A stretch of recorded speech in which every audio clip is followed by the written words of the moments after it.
한 승객 셔츠에 쏟아진 오렌지 주스 한 잔이 제 운명을 바꿨어요. 그것도 1만 미터 상공에서요. 짜증, 불쾌 아니면 노골적인 불만. 당연하다는 듯 그런 반응을 예상하고 있었는데 그 한국인 승객은 제 예상을 깨고 아주 의외의 반응을 보였어요. 지금껏 각국 수천 명의 승객을 만나왔지만 이런 반응을 보여준 승객은 없었어요. 과연 그 한국인은 어떤 반응을 보였길래 제 운명을 바꿔놓았을까요? 지금부터 사연 시작합니다. 안녕하세요. 제 이름은 레이첼 하트입니다. 미국 캘리포니아 출신이고요. 지금은 국제선을 오가는 항공 승무원으로 일하고 있어요. 벌써 6년째네요. 수많은 나라를 다니고 수천 명의 승객을 만나왔지만 그날 서울행 비행에서 일어난 일만큼 제 인생을 완전히 바꿔놓은 건 없었어요. 그건 정말 아주 작은 실수였어요. 그리고 그 실수가 제 인생의 방향을 완전히 바꾸게 될 줄은 정말 상상도 못했고요. 그날도 평소처럼 기내 서비스가 한창이었어요. 서울로 가는 장거리 비행, 중간쯤 위치한 시간대였죠. 식사를 마친 승객들 대부분이 휴식 중이었고 저는 카트를 밀면서 음료를 서빙하고 있었어요. 창밖엔 끝없는 구름이 펼쳐져 있었고 기내는 조용하고 평화로웠어요. 전형적인 플라잇이었죠. 그런데 갑자기 작은 난기류를 만났어요.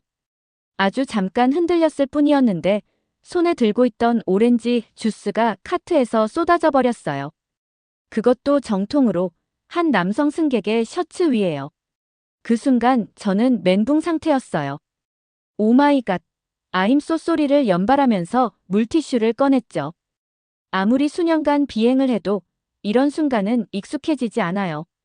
특히 비즈니스 클래스 승객이면 더 예민할 수밖에 없고요. 저는 최악의 반응을 예상했어요. 짜증, 불쾌 아니면 노골적인 불만. 그런데 그 남자 승객은 제 예상을 깨고 아주 의외의 반응을 보였어요. 괜찮아요. 누구나 그럴 수 있죠. 그 말을 듣는 순간 제 심장이 쿵 하고 멎는 줄 알았어요. 그 말투엔 전혀 짜증이 없었고 오히려 절 안심시키려는 배려가 느껴졌어요. 셔츠는 완전히 오렌지색으로 얼룩졌는데도요. 제가 연신 죄송하다며 사과하는데 그는 진심으로 괜찮다는 표정을 지으며 고개를 끄덕였어요. 그때 그의 좌석 앞에 놓인 서류들과 노트북이 보였어요. 비즈니스 출장 중인 듯 했죠. 그의 셔츠 위 명찰엔 한 JIHOON이라고 적혀 있었어요. 한국 이름이구나 생각했어요. 정말 죄송합니다. 비행이 끝나면 저희 항공사에서 보상 절차를 안내드릴 수 있어요. 제가 그렇게 말하자 그는 조용히 고개를 저으며 말했어요. 레이첼 씨, 정말 괜찮아요. 오히려 제가 놀라게 해드린 건 아닌지 모르겠네요. 제 이름을 불렀어요. 제 명찰을 보고 외국식 억양으로 조금은 어색하게. 그런데 그 어색함조차 어쩐지 귀엽게 느껴졌어요. 제가 반응을 하지 못한 채 서 있는데 그가 다시 웃으며 말을 덧붙였어요. 레이첼, 참 예쁜 이름이네요. 그날 이후 비행 내내 이상하게도 그 사람의 미소가 계속 떠올랐어요. 실수 하나로 시작된 그 짧은 순간이 너무도 선명하게 남아서요. 사실 승객들과는 일정한 거리감을 유지하는 게 저희 직업인데 왜인지 그 좌석만 지나갈 때마다 괜히 더 신경이 쓰였어요. 차가운 타월도 챙기고 음료 리필도 한 번 더.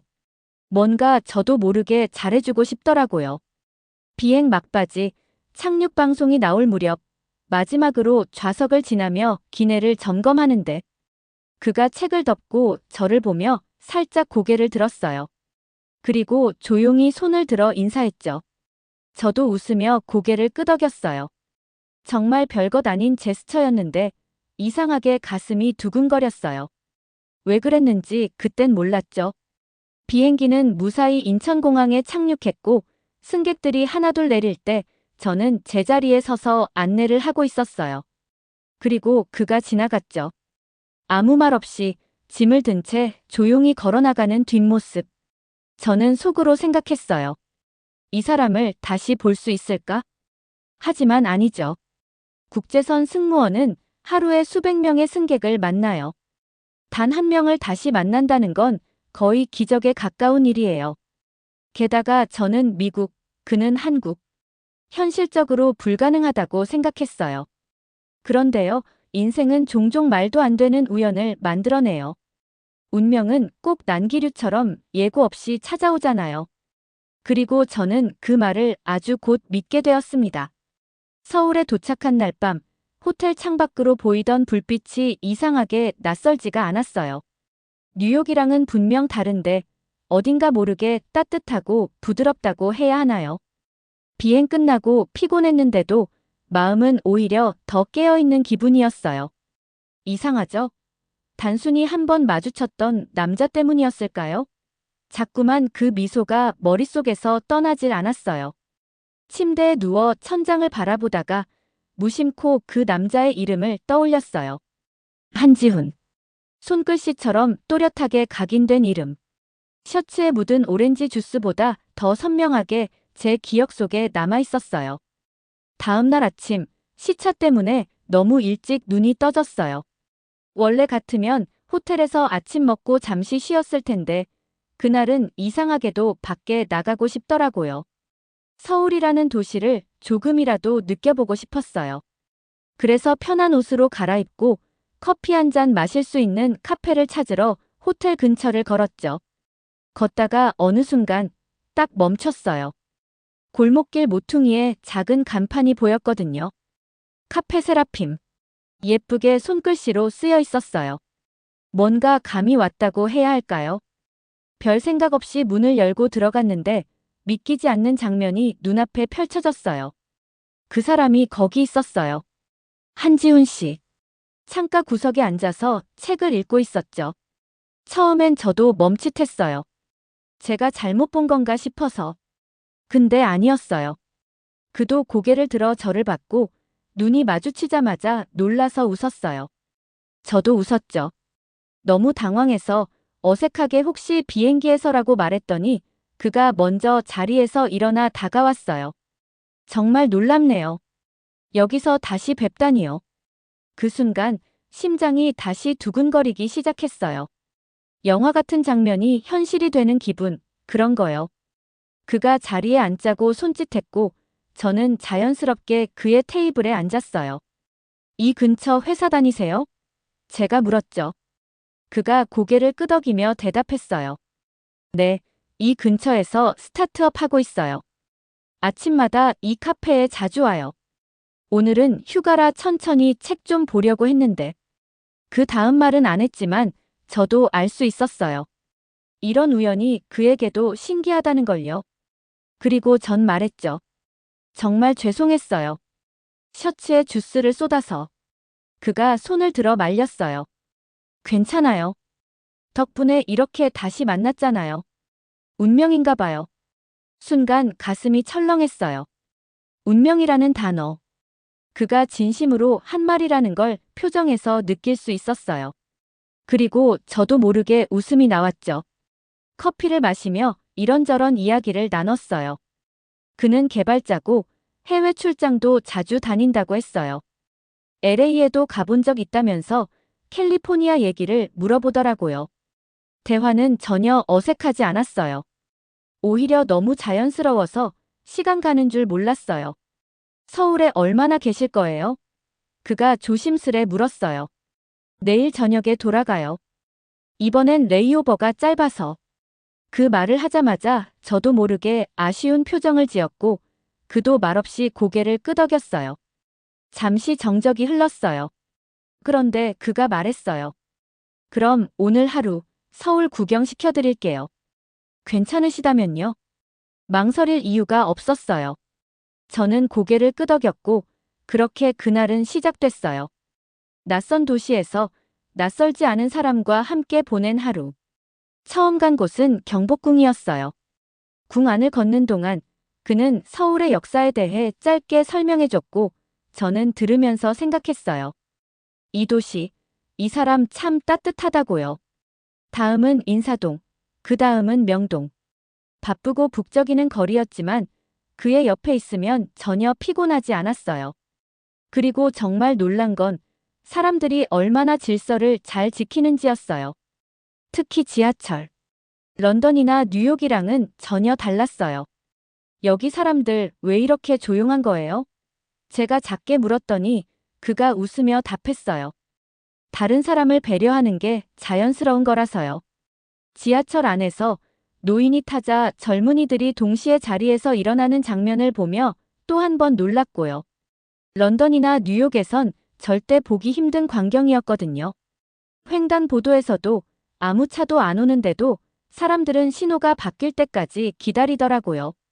정말 규칙을 잘 지키네요. 그가 웃으며 말했어요. 서로를 위한 거니까요. 그 말이 이상하게 마음에 박혔어요. 서로를 위한 질서라니. 그렇게 생각해 본 적 없었거든요. 해질 무렵 갑자기 비가 내리기 시작했어요. 놀라기도 전에 그가 자기 자켓을 벗어서 제 어깨에 덮어줬어요. 저는 잠시 멈췄어요. 그가 제 앞에 서서 우산도 없이 길을 건너려는 저를 도로 쪽에서 지켜주는 모습. 말하지 않아도 느껴졌어요. 이 사람, 정말 다르다. 그날 마지막 코스는 작은 한식당이었어요. 그는 저를 위해 덜 맵게 조리된 음식을 주문했고, 물을 마실 때마다 잔을 채워줬어요. 음식도 제 앞접시에 나눠 담아줬고요. 미국에선 이런 배려 잘 없거든요. 너무 당황스러운데 또 고마웠어요. 식사가 끝날 무렵 제가 조용히 말했어요. 정말 감사했어요. 오늘 하루 평생 못 잊을 것 같아요. 그가 고개를 살짝 숙이며 말했어요. 저도요. 레이첼 씨, 꼭 다시 오셨으면 좋겠어요. 그 말에 가슴 한켠이 이상하게 시려졌어요. 다시 올 수 있을까요? 현실은 바쁘고 제 삶은 미국에 있는데 그땐 몰랐죠. 제가 이미 마음을 이 도시에 그리고 이 사람에게 두고 있었다는 걸요. 파리로 돌아가는 비행기 안에서 창밖을 내다보는데 아무리 구름 위를 날고 있어도 제 마음은 서울에 그대로 남아 있었어요. 비행기가 이륙할 때는 그럭저럭 괜찮았는데 기내 방송에서 파리까지 남은 시간은 11시간입니다라는 안내가 나오는 순간 갑자기 가슴이 뻥 뚫리는 것처럼 허전했어요. 나도 참 웃기죠. 단 하루, 딱 하루같이 보냈을 뿐인데. 호텔에서 체크아웃할 때도 공항 가는 리무진 버스 안에서도 자꾸 한지훈 씨 생각만 났어요. 그가 식당에서 물 따라주던 손, 비 내릴 때 제 어깨에 자켓을 덮어주던 순간, 그리고 그 마지막 인사 레이첼 씨, 꼭 다시 오셨으면 좋겠어요. 그 말이 계속 귀에 맴돌았어요. 비행 끝나고 다시 일상으로 복귀했죠. 유럽 노선 돌고 동료들과 농담 나누고 파리 집에 들러 빨래 돌리고 평소처럼 사는 건데 마음이 안 따라줬어요. 그냥 멍하게 시간만 흘러가는 느낌. 그날 이후로 매일 밤 침대에 누우면 이상하게 가슴이 조용해졌어요. 조용한데 너무 시끄러운 거예요. 마음속이. 그 사람 목소리, 눈빛, 서울의 골목 냄새, 다 머릿속에서 떠나질 않았어요. 그러던 어느 날 그와 주고받았던 명함이 생각났어요. 그때 서울 카페에서 마지막에 연락처를 교환했었거든요. 용기 내서 메시지를 보냈어요. 안녕하세요, 지훈 씨. 파리 잘 도착했어요. 덕분에 서울에서의 하루 정말 특별했어요. 감사합니다. 얼마 지나지 않아 답장이 왔어요. 레이첼 씨, 무사히 도착하셔서 다행이에요. 저도 그날 이후 계속 생각났어요. 서울이 또 그리워지시면 언제든지 오세요. 제가 커피 대접할게요. 그 짧은 문장을 읽고 웃음이 났어요. 그리고 그날 이후 우린 매일 연락하기 시작했어요. 시차 때문에 완벽하진 않았지만 틈틈이 메시지 주고받았고 서로의 하루를 이야기했어요. 오늘 서울은 비 와요. 비 냄새가 레이첼 씨 생각나게 하네요. 지훈 씨, 파리는 오늘 해가 떴어요. 그런데 마음은 흐려요. 보고 싶어서요. 그렇게 자연스럽게 우리는 서로의 일상 속에 들어갔어요. 처음엔 가볍게 안부만 묻던 사이였는데 어느새 서로의 하루의 감정을 기대게 됐어요. 제가 먼저 얘기하지 않아도 지훈 씨는 알아챘어요. 제가 피곤한 날엔 짧은 응원 메시지를 보내고 제가 슬픈 날엔 사진 하나로 기분을 달래줬어요. 그는 어느 날 한국 드라마 도깨비를 추천해줬어요. 전 드라마 별로 안 좋아했는데 왠지 그가 추천하니까 보게 되더라고요. 영어 자막 켜고 보기 시작했는데 1화부터 울었어요. 이상하죠? 그때 깨달았어요. 아, 나 정말 이 나라와 이 사람에게 빠졌구나.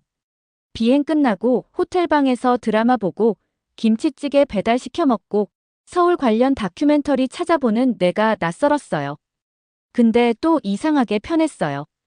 행복했어요. 동료들이 말했어요. 레이첼, 너 요즘 달라졌어. 뭔가 부드러워졌어. 한국 남자 생긴 거 아냐? 처음엔 웃고 넘겼는데 어느 순간부터는 그냥 조용히 웃기만 했어요. 아니라고 부정하긴 했지만 제 마음은 이미 대답하고 있었죠. 그 사람이 생긴 게 아니라 그 사람이 이미 내 안에 있다고요. 그렇게 몇 주가 지나고 어느 날 스케줄표를 확인하다가 우연히 봤어요. 서울행 비행편. 그 순간 망설임이 1초도 없었어요. 지원했어요. 유럽 노선만 고집하던 제가 아시아 노선을 신청한 거예요. 동료들이 깜짝 놀랐죠. 레이첼, 너 시차 못 견디잖아. 한국 가고 싶어서 그러는 거야? 제가 대답했죠. 응, 보고 싶은 사람이 있어. 그 말이 제 입에서 나왔을 땐 이미 제 결심은 끝난 상태였어요. 비행 전날 지훈 씨에게 메시지를 보냈어요. 다음 주 서울 가요. 만날 수 있어요? 그의 답장은 짧았어요. 기다리고 있었어요. 그 한 문장에 모든 감정이 담겨 있었어요. 심장이 터질 것 같았고 다음 날 아침 출근길엔 왠지 모르게 발걸음이 가벼웠어요. 12시간 비행이 기다려졌고 그 길고 지루한 시간조차 설레기만 했어요. 기내식 준비도 안내방송도 그날따라 하나도 피곤하지 않았어요. 드디어 인천공항에 도착했어요. 입국장 문이 열리는데 멀리서 익숙한 얼굴이 보였어요. 지훈 씨였어요. 손에는 꽃다발이 있었고 제 눈을 보자마자 웃었어요. 레이첼 씨, 드디어 오셨네요. 그 짧은 말이었는데 그날 공항의 조명이 유난히 따뜻하게 느껴졌어요. 그가 건넨 꽃은 분홍 장미였고 그 향기처럼 제 마음도 살짝 피어나기 시작했어요. 그날 공항에서 다시 만난 순간 모든 게 선명했어요. 사람들 사이로 걸어오던 그 얼굴, 분홍 장미를 들고 저를 향해 웃던 그 미소 한지훈 씨를 보는 순간, 아, 내가 돌아올 곳은 여기였구나라는 생각이 들었어요. 레이첼 씨, 마음에 드셨으면 좋겠네요. 그가 꽃다발을 건넸을 때 괜히 울컥했어요. 분명 파리에서도 꽃은 자주 받았지만 공항에서 이른 아침부터 누군가가 저를 위해 기다려준 건 처음이었거든요. 꽃보다 그 마음이 더 고마웠어요. 이번에는 제가 서울의 진짜 모습을 보여드릴게요. 그 말 그대로였어요. 이번엔 관광지가 아니었어요. 이태원에 숨겨진 카페, 한강 자전거 도로, 북촌의 조용한 골목길, 서촌의 오래된 국수집. 관광객이 아닌 현지인의 눈으로 서울을 보는 느낌이었어요.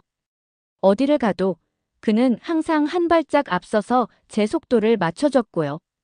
비 내릴 땐 언제나 저쪽으로 몸을 기울였고 횡단보도에 서면 저를 보호하듯 도로 쪽에 서 있었어요. 지훈 씨, 이게 한국 남자들의 매너인가요? 제가 장난스럽게 물었더니 그가 웃으며 말했어요. 당연하죠. 소중한 사람을 보호하는 건 기본이에요. 소, 중, 한, 사, 람. 그 5글자에 심장이 쿵 내려앉았어요. 하루 이틀 만에 그런 사람이 될 수 있나요? 그런데도 그 말이 진심 같았어요. 그렇게 저희는 하루 종일 함께였고 해질 무렵엔 남산타워에 올라 서울 야경을 봤어요. 끝없이 반짝이는 불빛 아래서 그는 제 손을 잡았어요. 따뜻하고 조심스러웠고 결정적이었어요. 레이첼 씨, 다시 돌아올 수 있을까요? 그가 물었을 때 저는 망설이지 않았어요. 최대한 빨리 올게요. 약속해요. 호텔로 돌아가는 길, 휴대폰 캘린더를 켜고 다음 서울행 비행 일정을 찾고 있었어요. 그때 깨달았어요. 제 마음은 이제 완전히 이곳에 있다고요. 시간이 흐르면서 저희는 점점 더 가까워졌어요.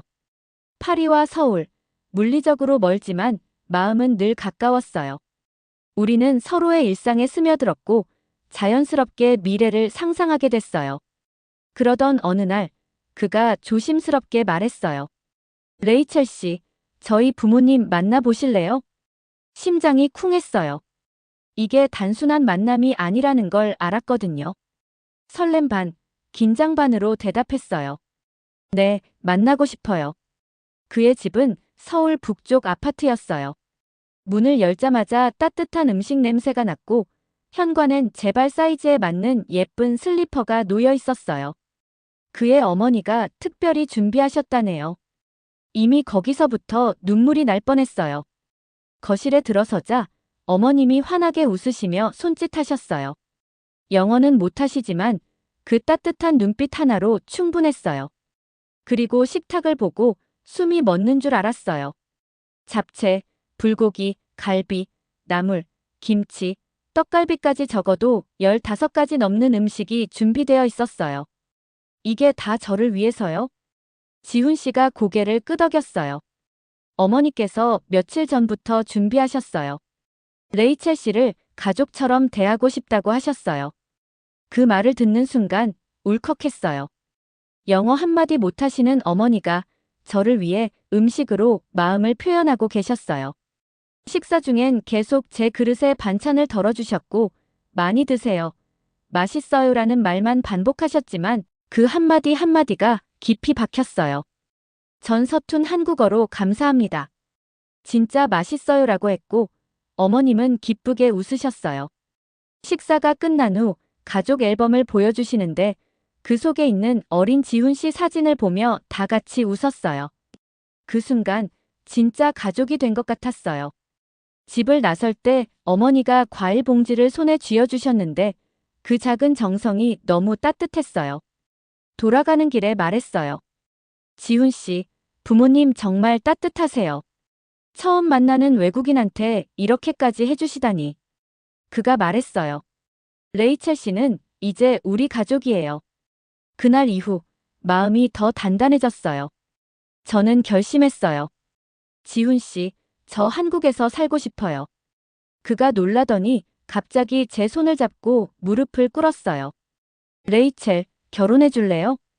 그 말에 저는 눈물이 쏟아졌고 고개를 끄덕였어요. 그리고 저는 미국 항공사에 사직서를 냈어요.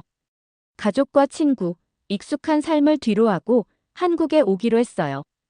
쉽지 않은 결정이었지만 한 번도 후회하지 않았어요. 결혼식은 양국 문화를 섞어서 했어요. 먼저 서양식 드레스를 입고 진행한 후 한복으로 갈아입고 전통 혼례도 올렸어요. 연지 찍고 절하고 다 어색했지만 잊지 못할 순간들이었어요. 그 후 한국어 학원에 등록해서 매일 공부했고 미국 여자의 한국 적응기라는 이름으로 블로그와 유튜브도 시작했어요. 처음엔 그냥 기록하려던 게 점점 인기를 끌었어요. 시어머니께 김치 담그는 법도 배우고 인절미 만드는 날엔 밀가루 범벅이 되기도 했죠. 가끔 힘들 때도 있었어요. 언어 장벽, 외국인에 대한 시선, 문화적 차이. 하지만 그럴 때마다 지훈 씨가 말해줬어요. 당신은 혼자가 아니에요. 이제 우리 함께해요. 그 한마디에 힘이 났어요. 이제 저는 아침마다 된장국 냄새에 눈뜨고 시장 골목에서 떡볶이를 사 먹고 시어머니와 함께 장 보러 가요. 비행기 창문 너머가 아니라 서울이라는 도시 한가운데에서 살고 있어요. 지훈 씨가 퇴근하고 물어봐요. 레이첼, 오늘 하루 어땠어요? 제가 말해요. 완벽했어요. 당신과 함께하는 매일이 그렇듯이요.